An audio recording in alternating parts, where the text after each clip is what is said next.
తెలుగు రాష్ట్రాల్లో 450కి పైగా రోబోటిక్ సర్జరీలు సక్సెస్ఫుల్ గా చేసిన ఘనత మణిపాల్ హాస్పిటల్దే. సుమన్ టీవీ ప్రేక్షకులకి నమస్తే. మరి కొత్త సంవత్సరంలో అడుగుపెట్టబోతున్నాము. సెలబ్రేషన్స్ మాత్రమే చేసుకుంటే సరిపోద్దా? మనము అసలు ఈ సంవత్సరం ఎట్లుండబోతుంది అనే విషయం తెలుసుకుంటే చాలా బావుంటదని మాకనిపించింది.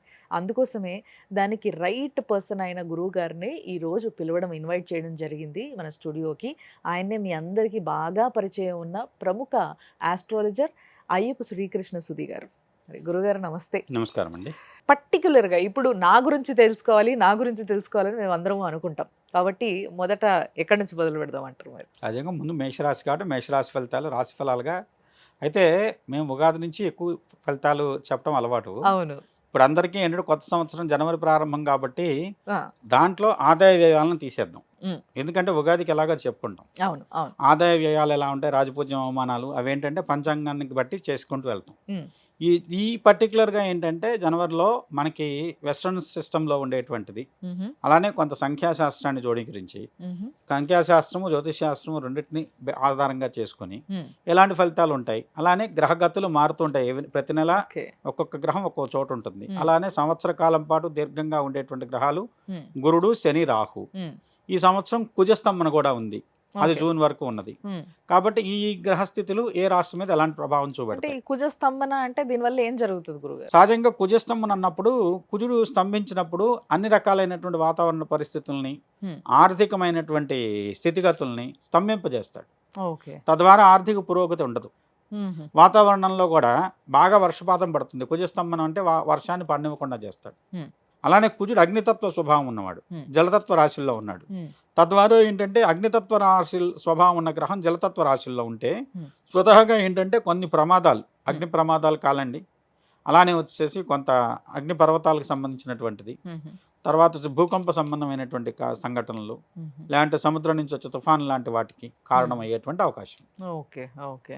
అందువల్ల ఇలాంటి వాటికి వచ్చేటువంటి అవకాశం దేశీయ గోచారంలో చెప్తాం. హ్మ్. హ్మ్. వ్యక్తిగత గోచారంలో కూడా ఆర్థిక పరిస్థితులు ముందుకెళ్ళట్లేదు. ఆ! తద్వారా ఏంటంటే కొంత స్తబ్దత ఉంటుంది వాతావరణంలో. ఓకే. ఓకే. ఆర్థిక పురోగతి స్తబ్దంగా ఉంటుంది. మరి దానికి కుజుడు కారణమవుతాడు. ఓకే. మరిప్పుడు స్పష్టంగా మేషరాశి గురించి మాట్లాడుకుంటే. మేషరాశి వారికి ఈ సంవత్సరం మంచి అద్భుతమైన ఫలితాలు ఉండే సంవత్సరంగా చెప్పొచ్చు. హుహు. ముఖ్యంగా సగం చాలా బాగుంది. ఎందుకంటే హ్మ్. గురుడు ధనస్థానంలో ఉన్నాడు ఓకే. జూన్ వరకు. హ్మ్. జూన్ వరకు ఉన్నటువంటి గురుడు ఆర్థిక విషయాల్లో ద్వితీయంలో గురుడు ఉంటే హ్మ్. మీకు బ్యాంక్‌లో ఉన్నట్టే. మన చుట్టూ డబ్బులే ఉంటాయనుకోండి. అలా ఉంటుంది పరిస్థితి. ఓహో! అందువల్ల ఆర్థిక పరిపుష్టి కలిగిస్తాడు గురుడు. హ్మ్. అవసరాన్ని ఏది కూడా డబ్బులే కావు. హ్మ్. ఆర్థికంగా అన్ని విధాలా బాగుండేటువంటి కాలం. ఓకే. ఆర్థిక స్థితిగతుల్లో మేషరాశి వాళ్ళకి ఈ సంవత్సరం జూన్ వరకు అత్యద్భుతమైన కాలం కింద చెప్పొచ్చు. అంటే ఈ సంవత్సరం అప్పడగాలంటే మేషరాశి వాళ్ళని అడిగేయొచ్చు. అడిగేయండి. బ్రహ్మాండంగా ఉంటుంది. వాళ్ళ దగ్గర ఉంటాయి. మీకు ఇవ్వాలని ఉంటే ఇచ్చేయొచ్చు. అమ్మో! కష్టమే. ఓకే. మరి తర్వాత ఆరోగ్య పరిస్థితులు? తర్వాత కుజస్తంభన వల్ల హ్మ్. స్థిరాస్తులు కొనుగోలు చేయటానికి అది కూడా ఏంటంటే ఒకసారి ప్రయత్నం చేస్తే కాకపోతే రెండోసారైనా ప్రయత్నం చేసి స్థిరాస్తులు కొనుగోలుకు ప్రయత్నించినట్టయితే స్థిరాస్తి వృద్ధి ఉంది. ఓకే. ఇప్పుడు కుజస్తంభన కొంత ఆలస్యం చేస్తుంది. హ్మ్. అంతకుమించి వేరే ఏం కాదు. ఓకే. అలానే ఓకే. ఆరోగ్య పరిస్థితులను గనక గమనించుకున్నట్లయితే ఈ రాశి వారికి ఉన్నటువంటి గురుబలం కానివ్వండి, హ్మ్. శని యొక్క సంచారం మార్చి 29 నుంచి మీనరాశిలోకి రావటం వల్ల కలిగేటువంటి ఏలినాటి శని ప్రారంభం కాబోతుంది. ఓహ్! కానీ వ్యయ స్థానంలో శని అంత పెద్ద తీవ్రమైన నష్టాన్ని కలిగించడు. ఓకే. దాని విషయంలో అంత భయపడాల్సిన పనేమీ లేదు. హ్మ్. ఎందుకంటే పూర్వాభాద్ర, ఉత్తరాభాద్ర నక్షత్రాల్లో సంచరిస్తున్నంత కాలం హ్మ్. శని యొక్క అనుకూలత కొనసాగేటువంటి అవకాశం ఉంది మేషరాశి వాళ్ళకి. హుహు. ఒక రేవతి నక్షత్రంలో సంచారం చేసేటప్పుడు కొంత జాగ్రత్త అవసరం. అది ఈ సంవత్సరం రాదు. 2026, 27లో ఉంటుంది. హ్మ్. కాబట్టి భయపడవలసిన అవసరం ఏమీ లేదు. హుహుహు. కాబట్టి ఈ సంవత్సరం మేషరాశి వారికి కలిసొచ్చేటువంటి కాలం కింద చెప్పొచ్చు. హుహు. మొదటి అర్ధభాగం మీరేదన్నా బాగా తి బా ఎక్కువ ఖర్చుతో ఉన్న ప్రణాళికలుంటే జూన్ లోపల పూర్తి చేయడానికి ప్రయత్నం చేయండి. అది కూడా కుదిరితే గనక మార్చి 29 అంటే జనవరి, ఫిబ్రవరి, మార్చి నెల పూర్తయ్యే లోపల చేసినట్లయితే హ్మ్. అత్యంత విజయవంతమైన ఫలితాలుంటాయి. శుభకార్యాలు జరపగలుగుతారు. హ్మ్. అదేవిధంగా వచ్చేసి మీకు ఇంట్లో ఏదన్నా వచ్చేసి ఉద్యోగపరమైన ప్రయత్నాల్లో ఉన్న వాళ్ళకి ఉద్యోగమైనటువంటి ప్రయత్నాలు ఫలిస్తాయి. హుహు. ముఖ్యంగా స్పెక్యులేషన్ లాభదాయకంగా ఉంటుంది. అది కూడా ఓకే. స్థిరాస్తికి సంబంధించిన ఇన్ఫ్రా రిలేటెడ్ కానియండి, హుహు. లేదంటే వచ్చేసి బ్యాంకింగ్ షేర్స్ కానియండి, అలాంటివి చేసినట్టయితే మంచి ఫలితాలు పొందగలుగుతారు. ఓహో! అందువల్ల అర్థమైందా? డబ్బుల పరంగా మీకంతా బాగుంది. మరి ఒకవేళ సెలబ్రిటీస్ విషయానికొస్తే, సినిమా వాళ్ళ గురించి మాట్లాడుకోవాల్సొస్తే మేషరాశిలో వాళ్ళకెట్లుంటది? సెలబ్రిటీస్‌గా చూసుకున్నప్పుడు వాళ్ళకి మంచి విజయవంతమైన ఫలితాలుంటాయని చెప్పొచ్చు.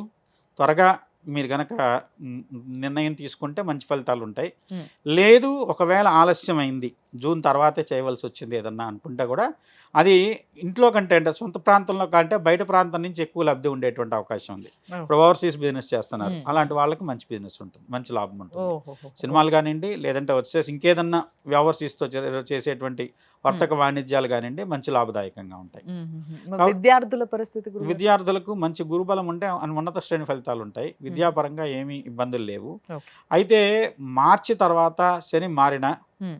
మే తర్వాత రాహు, గురుడు వచ్చేటువంటి మార్పులు హ్మ్. ఎవరైనా విదేశీ ప్రయాణం కోరుకున్నట్లయితే వాళ్ళకు అనుకూలమైన వాతావరణం ఉంటుంది. ఉన్నత హ్మ్. విద్య కోసం కానియండి, ఉద్యోగం కోసం కానియండి, విదేశాలు వెళ్ళాలని చేసే ప్రయత్నాలు ఫలిస్తాయి. హుహు. తద్వారా వాళ్ళు మంచి అనుకూలమైనటువంటి శుభ ఫలితాలు పొందగలుగుతారు. అద్భుతం. మరి జూన్ తర్వాత కొన్ని ఏవైనా ఆహ్, ఏదైనా చిన్న చిన్న పనులకు సమస్యలు ఎదురు పడుతున్నాయి అన్నప్పుడు ఏదైనా పూజ గాని ఏదైనా చేస్తే బావుంటదంటారా? ఈ రాశి వారికి ఉన్నటువంటి గురుబలం తగ్గుతుంది కాబట్టి శని సంబంధమైనటువంటి హ్మ్. పరిహారాలు అంటే శని ఏలినాటి శని ప్రారంభం కాబట్టి శనికి సూచనగా ఉండేటువంటి హ్మ్. దైవాలను శనికి సంబంధించిన పరిహారం తీవ్రత తగ్గించేటువంటి వాడు శని ప్రదోషం అంటే శనివారం నాడు ప్రదోష కాలంలో శనికి దీపం పెట్టి హ్మ్. అలానే శివారాధన చేసిన దానివల్ల ఉపయోగం ఉంటుంది. హ్మ్. అలానే శ్రీ వెంకటేశ్వర స్వామి వారిని ఆరాధించడం. హ్మ్. అక్కడ మొక్కుకున్నా మొక్కకపోయినా ఏదైనా ఈ యొక్క శని వల్ల ఆలస్యం గాని, పీడ గాని ఉన్నటువంటి పరిస్థితి కాబట్టి వెంకటేశ్వర స్వామికి తప్పనిసరిగా ఈ సంవత్సరం తలనీలాలు సమర్పించండి మేషరాశి వారు. హ్మ్. వారికి ఉన్నటువంటి శని పీడ కానియండి, దుష్టగ్రహ పీడ గాని తొలగేటువంటి అవకాశం ఉంది. హ్మ్. ఆ విధంగా వీళ్ళకి అనుకూలమైన ఫలితాలుంటాయి. ముఖ్యంగా ఎవరైతే సంతానాన్ని కోరుకుంటున్నారో, సంతానము, స్పెక్యులేషన్ 2 లాభదాయకంగా ఉంటాయి. సంతానం కలుగుతుందని చెప్పొచ్చు. అదేవిధంగా స్పెక్యులేషన్ పరంగా కూడా వాళ్ళకి బాగా ఆర్థికంగా కలిసొస్తుందని చెప్పొచ్చు. ఓహ్! అద్భుతం. సో, ఈ వివరాలు తెలుసుకున్న తర్వాత నాకు మాత్రం చాలా స్పష్టంగా ఏమర్థమైందంటే మేషరాశి వాళ్ళు తప్పకుండా తిరుపతికెళ్ళిపోవాలనమాట. అది మాత్రం బాగా అండర్‌లైన్ చేసుకోండి. మళ్ళీ ఏమైనా డౌట్స్ ఉంటే తిరిగి చూడొచ్చు. అంతేకాకుండా గురుగారికి సంబంధించిన నంబర్ కూడా మీకు కింద స్క్రీన్ పైన కనిపిస్తూ ఉంటది.